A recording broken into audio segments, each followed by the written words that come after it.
Hi friends, எல்லாருக்கும் வணக்கம். நான் உங்கள் மகாலட்சுமி. இன்றைக்கான வீடியோவில் ஒரு சூப்பரான கண்டென்ட் பற்றி பார்க்கலாம். என்ன சொல்லிட்டு பார்த்தா, ஒரு ஃப்ரெண்ட் கேட்டிருந்தாங்க என்கிட்ட, எங்கள் வீட்டில் வந்துட்டு போர் தண்ணி தான் இருக்குது, அதுவும் ரொம்ப உப்பாக இருக்குது, அதை நான் யூஸ் பண்ணும்போது எனக்கு வந்துட்டு ரொம்ப ஹேர் ஃபால் ஆகுது அப்படி சொல்லியிருந்தாங்க. அவங்களுக்காகவே இந்த வீடியோ நான் மேக் பண்ணியிருக்கேன். இந்த வீடியோவில் நம்ம என்னென்ன பார்க்க போகிறோம் அப்படின்னா, அந்த தண்ணியில் என்னென்ன கண்டென்ட் இருக்கும், அந்த தண்ணியை யூஸ் பண்ணுறதுனால நமக்கு வந்துட்டு என்னென்ன ஹேரில் பிரச்சனை வரும், அதை நாம் முடிஞ்ச அளவுக்கு எப்படி சரி பண்ணலாம்னு சொல்லிட்டு பார்க்கலாம். அதுக்கு முன்னுக்கூட்டி நான் சொல்லிக்கிறேன், இதில் வந்துட்டு எனக்கு ரொம்ப தெரியாது, பட் இருந்தாலும் எனக்கு தெரிஞ்ச அளவுக்கு நான் உங்களோட ஷேர் பண்ணியிருக்கேன். ஏன்னா நானுமே தமிழ்நாட்டில் இருந்த வரைக்குமே எங்கள் வீட்லேயுமே போர் தண்ணி தான், நான் போர் தண்ணியில் தான் ஹேர் வாஷ் பண்ணுவேன். அப்படி பண்ணும்போதுமே எனக்கு நல்லாவே ஹேர் க்ரோத் இருந்துச்சு. நான் என்னென்ன பண்ணேன்னு சொல்லிட்டு தான் உங்களோட நான் ஷேர் பண்ணியிருக்கேன். ஃப்ரெண்ட்ஸ், பிடிச்சிருந்துச்சுன்னா கண்டிப்பாக ஒரு லைக் பண்ணிக்கோங்க. நீங்கள் இப்போ தான் என்னோடய சேனலை ஃபஸ்ட் டைம் பார்க்குறதா இருந்தால் மறக்காமல் சப்ஸ்கிரைப் பண்ணிக்கோங்க. ஃப்ரெண்ட்ஸ், சப்ஸ்கிரைப் பண்ணுறது மட்டும் இல்லாமல் ஆளுங்கிற பெல் பட்டனையும் அழுத்திக்கோங்க. அப்போ தான் நான் அடுத்தடுத்த போடுற வீடியோட நோட்டிஃபிகேஷன் உங்களை வந்து சேரும். இப்போ வாங்க நம்ம வீடியோக்குள்ளே போகலாம். போர் தண்ணி வந்துட்டு உப்பு தண்ணி சொல்கிறோம். மேக்ஸிமம் நிறைய இடத்துல வந்துட்டு போர் தண்ணி வந்துட்டு டேஸ்ட்டே இல்லாமல் சவுக்களிக்கு சொல்லுவோம். எங்கள் சைடு அப்படி தான் சொல்லுவோம். அந்த மாதிரி இருக்கிறத வந்துட்டு நம்ம உப்பு தண்ணி சொல்லுவோம். எதனால் அந்த தண்ணி வந்துட்டு அந்த மாதிரி இருக்குது அப்படின்னா, அந்த தண்ணியில் வந்து தாது உப்புக்களான கால்சியம், பாஸ்பரஸ், அப்படி இல்லைன்னா பொட்டாசியம், ஷிங்க்கு, அந்த மாதிரி ஏதாச்சும் ஒரு தாது உப்புக்கள் இல்லை 1, 2, 3 தாது உப்புக்கள் வந்துட்டு அதிகமாக அதில் கலந்துருக்கனால அந்த தண்ணி வந்துட்டு டேஸ்ட்டும் வேறு மாதிரி இருக்கும். அதே சமயம் அந்த தண்ணியுமே ரொம்ப ஹார்டாக இருக்கும். அப்படி இருக்கிற தண்ணியை நம்ம வந்துட்டு ஹேர் வாஷ் பண்ணிட்டு வந்தோம் அப்படின்னா நமக்கு என்னென்ன பிரச்சனை வரும் சொல்லிட்டு பார்க்கலாம். அந்த தண்ணியை வந்துட்டு நம்ம ரெகுலராக ஹேர் வாஷ்க்கு வந்துட்டு யூஸ் பண்ணிட்டு வரும்போது அதில் உள்ள உப்பு, இந்த தாது உப்புக்கள் வந்துட்டு நம்ம ஹேர்லேயும் சரி நம்ம ஸ்கேல்ப்லேயும் சரி நல்லா வந்துட்டு செடிமெண்ட் ஆக ஆரம்பிக்கும்.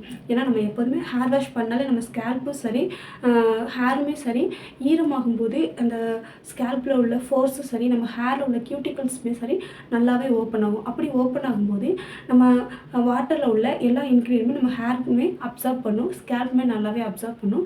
அப்படி அப்சர்வ் பண்ணும்போது நம்ம அந்த வாட்டரில் இருக்க எக்ஸஸாக இருக்கிற சால்ட்லாம் என்ன செய்யும் அப்படின்னா நம்ம ஹேரில் வந்துட்டு செடிமெண்ட் ஆக ஆரம்பிக்கும். அப்படி செடிமெண்ட் ஆகும்போது நமக்கு என்ன பிரச்சனை வரும் அப்படின்னா, நம்ம வந்துட்டு கண்டினியூவாக அந்த வாட்டரில் வந்துட்டு ஹேர் வாஷ் பண்ணிட்டு வரும்போது நமக்கு வந்துட்டு அந்த அந்த உப்புக்கள் எல்லாம் சேர்ந்து நம்ம ஹேரையும் சரி நம்ம ஸ்கேல்ப்பையுமே சரி ரொம்ப ட்ரை ஆகுங்க. மற்றபடி நம்ம ஹேர் க்ரோத்தை வந்துட்டு அது வந்துட்டு எந்த ஒரு தடையும் பண்ணாது. ஆனால் நம்ம ஹேரை வந்துட்டு நல்லா ட்ரை ஆகும். அப்படி ட்ரை ஆகும்போது நம்ம ஹேர் வந்துட்டு நேச்சுரலாகவே டேமேஜ் ஆக ஆரம்பிச்சிடும். அதே மாதிரி நம்ம ஸ்கேல்ப்பையுமே நல்லா ட்ரை ஆகும்போது ஃபங்கல் இன்ஃபெக்ஷன் வர ஆரம்பிச்சு நமக்கு டேண்ட்ரஃப் அதிகமாக வர ஆரம்பிக்கும். அப்படி நமக்கு டேண்ட்ரஃப் அதிகமாகும்போது தான் நம்மளோட ஹேர் க்ரோத் வந்துட்டு தடைப்படும். ஏன்னா நம்ம ஸ்கேல்ப்பை வந்துட்டு டேண்ட்ரஃப் வந்துட்டு கவர் பண்ணிடுச்சு அப்படின்னா நம்மளுக்கு வந்துட்டு நம்ம ஸ்கேல்ப்பில் உள்ள ஃபோர்ஸ் எல்லாமே ஆக்சிஜன் வந்துட்டு கம்மியாக கிடைக்கும். அதே சமயம் நம்ம யூஸ் பண்ணுற ஆயில் வந்துட்டு நம்ம ஃபோர்ஸில் வந்துட்டு இறங்க விடாமல் அந்த மேலே இருக்கிற டேண்ட்ரஃப் எல்லாமே கவர் பண்ணிடும். அப்படிங்கிறப்ப நம்மளோட ஹேர் க்ரோத் வந்து அப்போ தான் தடைப்படுமே தவிர அந்த வாட்டரால் நம்மளோட ஹேர் க்ரோத் வந்துட்டு தடைப்படாது. இவ்வளோ பிரச்சனை வர்ற அந்த தண்ணியை வந்துட்டு நம்ம வந்துட்டு நார்மல் வாட்டராக மாற்ற முடியுமானா, கண்டிப்பாக நம்மளால் நேச்சுரலாக மாற்ற முடியுமானா எனக்கு தெரிஞ்சு இல்லை. பட் வந்துட்டு நம்ம வந்துட்டு வாட்டர் பியூரிஃபையர் வச்சு நம்ம அந்த தண்ணியில் உள்ள அந்த உப்புக்களை வந்துட்டு சால்ட்டெல்லாம் பிரித்து எடுக்கலாம். அப்படி இல்லை அப்படின்னா நம்ம என்ன பண்ணலாம் அப்படின்னா, நம்ம வந்துட்டு வெந்நீயை நல்லா அந்த தண்ணியை வந்துட்டு நல்லா கொதிக்க வச்சோம் அப்படின்னா அதிலோட உப்புக்களோட தன்மை வந்துட்டு கொஞ்சம் கம்மியாகும். அப்படி நம்ம கொதிக்க வச்சு அதுக்கப்புறம் நல்லா ஆற வச்சு அந்த தண்ணியை வச்சு ஹேர் வாஷ் பண்ணலாம். அப்படி இல்லையா நம்ம என்ன பண்ணலாம் அப்படின்னா, நம்ம வந்துட்டு நம்ம ஹேர் வாஷ் பண்ணி முடித்து ஷாம்பு எல்லாம் போட்டு முடித்ததுக்கப்புறமா நம்ம யூஸ் பண்ணுற தண்ணியில் வந்துட்டு கொஞ்சமாக லெமன் பிழிஞ்சு விட்டுட்டு அந்த தண்ணியை வந்துட்டு நம்ம ஸ்கேல்ப்பில் அப்ளை பண்ணிவிட்டு ஒரு 3 to 5 minutes வரைக்கும் அந்த வாட்டரை வந்துட்டு ஸ்கேல்ப்பில் நல்லா இருக்க வச்சுட்டு அதுக்கப்புறமா ஒரு நார்மல் வாட்டரை வச்சுட்டு ஹேர் வாஷ் பண்ணணும் அப்படின்னா நம்ம ஸ்கேல்ப்பில் pH லெவல் வந்துட்டு கொஞ்சம் மெயின்டைன் ஆகும். அதே சமயம் நம்ம அந்த உப்புக்கள் வந்துட்டு நம்ம ஸ்கேல்ப்பில் கொஞ்சம் செடிமெண்ட் ஆகிறதையும் அந்த லெமனில் உள்ள விட்டமின் சி வந்துட்டு கண்ட்ரோல் பண்ணி கொடுக்கும். வாங்க இப்போ நாம் நம்மளோட ஹேரை வந்துட்டு எப்படி வந்துட்டு அந்த இந்த வாட்டரால் ஏற்படுற டேமேஜ்லேருந்து பாதுகாக்கலாம்னு சொல்லிட்டு பார்க்கலாம். அதுக்கு நாம் என்ன பண்ணணும் அப்படின்னா, கண்டிப்பாக நீங்கள் ஹேர் வாஷ் பண்ண போகிறீங்க அப்படின்னா அன்னைக்கு ஹேர் வாஷ் பண்ணுற அன்னைக்கு கண்டிப்பாக உங்கள் ஹேரில் வந்துட்டு கண்டிப்பாக ஆயில் இருக்கணும். அப்படி ஆயில் வந்துட்டு அப்ளை பண்ணியிருந்தீங்க அப்படின்னா நீங்கள் ஹேர் வாஷ் பண்ணும்போது உங்கள் ஹேர் வந்துட்டு கொஞ்சம் ஓரளவு மாய்ஸ்சர் மெயின்டைன் பண்ணி ஹேரை வந்துட்டு ரொம்ப ட்ரை ஆகி டேமேஜ் ஆகாமல் பாதுகாத்துக்கும். மேக்ஸிமம் முடிஞ்ச அளவுக்கு வாரத்துக்கு 2 நாள் மட்டும் ஹேர் வாஷ் பண்ணுங்கள். அப்படி ஹேர் வாஷ் பண்ணும்போது நீங்கள் சூஸ் பண்ணுற ஷாம்பு வந்துட்டு ரொம்ப மைல்டான ஷாம்பாக எடுத்துக்கோங்க. எதனால் அப்படின்னா ஆல்ரெடி அந்த வாட்டரே நம்ம ஹேரில் உள்ள ஆயில் எல்லாத்தையுமே ரிமூவ் பண்ணி நம்ம ஹேரை வந்துட்டு ரொம்ப ட்ரை ஆகும். அது கூடவே நம்ம எக்ஸ்ட்ரா ஷாம்பு போட்டு நல்ல அதிகமாக நுர வர்ற மாதிரி ஷாம்பாக யூஸ் பண்ணி நம்ம ஹேர் வாஷ் பண்ணோம் அப்படின்னா அது வந்து எக்ஸஸாக நம்ம ஹேரை வந்துட்டு ட்ரை ஆக்கி ஹேர் டேமேஜ் ஆகி உடஞ்சி விழுக ஆரம்பிக்கும். அதுவே நமக்கு வந்துட்டு ஹேர் க்ரோத்தை ரொம்பவே பாதிக்கும். அதனால் வாரத்துக்கு 2 நாள் ஹேர் வாஷ் பண்ணுங்கள். அப்படி ஹேர் வாஷ் பண்ணும்போது மைல்டான ஷாம்பு, அப்படி இல்லைன்னா வீட்டிலையே அரைச்சி யூஸ் பண்ணுற ஷீயக்கா அந்த மாதிரியான ஹேர் வாஷ் பவுடர் மாதிரி யூஸ் பண்ணி ஹேர் வாஷ் பண்ணுங்கள். அதுவுமே நமக்கு வந்துட்டு நல்ல ஒரு ரிசல்ட் கொடுக்கும். நெக்ஸ்ட்டு நீங்கள் முடிஞ்ச அளவுக்கு உங்கள் ஹேருக்கு வந்துட்டு கண்டிஷ்னர் யூஸ் பண்ண பாருங்கள். கண்டிஷ்னர் யூஸ் பண்ணிங்க அப்படின்னா கண்டிஷ்னர் வந்துட்டு உங்களோட ஹேரில் உள்ள ஃபாலிகல்ஸ்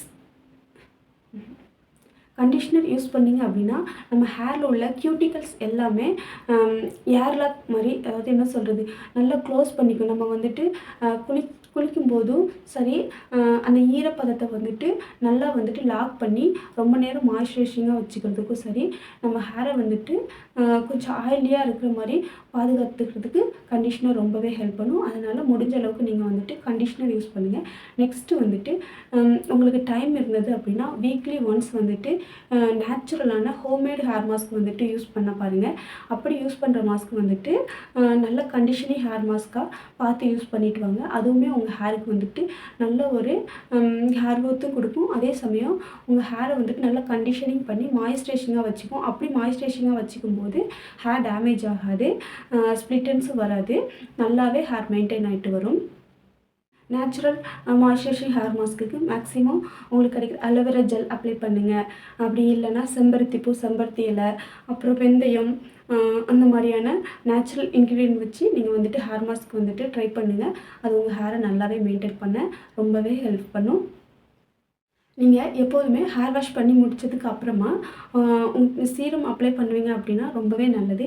சீரமுமே நம்ம ஹேரில் உள்ள மாய்ஸ்சரைசிங்கை லாக் பண்ணி நம்ம ஹேரை டேமேஜ்லேருந்து பாதுகாத்துக்கும். அப்படி இல்லை அப்படின்னா நீங்கள் வந்துட்டு ஹேர் வாஷ் பண்ண நைட்டே உங்களோட ஹேரோட லென்த்துக்கு கொஞ்சமாக ஆயில் அப்ளை பண்ணுங்கள். அப்படி இல்லைன்னா மறுநாள் காலையிலையாவது கொஞ்சமாவது ஆயில் அப்ளை பண்ணிக்கோங்க. ஸ்கேல்ப்புக்கு வந்துட்டு அப்ளை பண்ணணுங்கிற அவசியம் கிடையாது. ஸ்கேல்ப்புக்கு நீங்கள் என்னைக்கு குளிக்க போகிறீங்களோ அதுக்கு ஒரு 1/2 மணி நேரம் அப்படி இல்லைன்னா 1 மணி நேரம் முன்னாடி வந்துட்டு ஆயில் அப்ளை பண்ணிவிட்டு அதுக்கப்புறமா ஹேர் வாஷ் பண்ணிக்கோங்க. கண்டிப்பாக ஹேரில் ஆயில் வச்சுட்டு ஹேர் வாஷ் பண்ணுங்கள். அப்போ தான் ஹேர் வந்துட்டு டேமேஜ் ஆகாமல் தடுக்க முடியும். மற்றபடி நீங்கள் வந்துட்டு போர் தண்ணியில் ஹேர் வாஷ் பண்ணால் ஹேர் க்ரோத் ஆகாதுன்னு நினைக்காதீங்க. கண்டிப்பாக ஹேர் க்ரோத் ஆகும். எதனாலனா எனக்குமே நான் சொன்னேன், நானுமே அதே போர் தண்ணி யூஸ் பண்ணி தான் என்னோடய ஹேர் க்ரோத் ஜேர்னியை ஸ்டார்ட் பண்ணேன். எனக்கு நல்லாவே ரிசல்ட்டும் இருந்தது. நானுமே நார்மல் பச்சை தண்ணியில் தான் ஹேர் வாஷ் பண்ணுவேன். ஹாட் வாட்டர் வச்சுலாம் ஹேர் வாஷ் பண்ண மாட்டேன். எனக்கு தெரிஞ்ச சின்ன சின்ன விஷயத்த உங்களோட ஷேர் பண்ணியிருக்கேன் ஃப்ரெண்ட்ஸ். இந்த வீடியோ உங்களுக்கு பிடிச்சிருந்துச்சுன்னா மறக்காமல் லைக் பண்ணிக்கோங்க. நீங்கள் இப்போ தான் என்னோடய சேனலை ஃபஸ்ட் டைம் பார்க்குறதா இருந்தால் மறக்காமல் சப்ஸ்கிரைப் பண்ணிக்கோங்க. அது மட்டும் இல்லாமல் உங்களுக்கு வந்துட்டு ஏதாவது சின்ன சின்ன டவுட் இருந்தால் என்கிட்ட கேளுங்க. முடிஞ்ச அளவுக்கு எனக்கு தெரிஞ்சதை நான் உங்களோட ஷேர் பண்ணிக்கிறேன் ஃப்ரெண்ட்ஸ். Bye friends.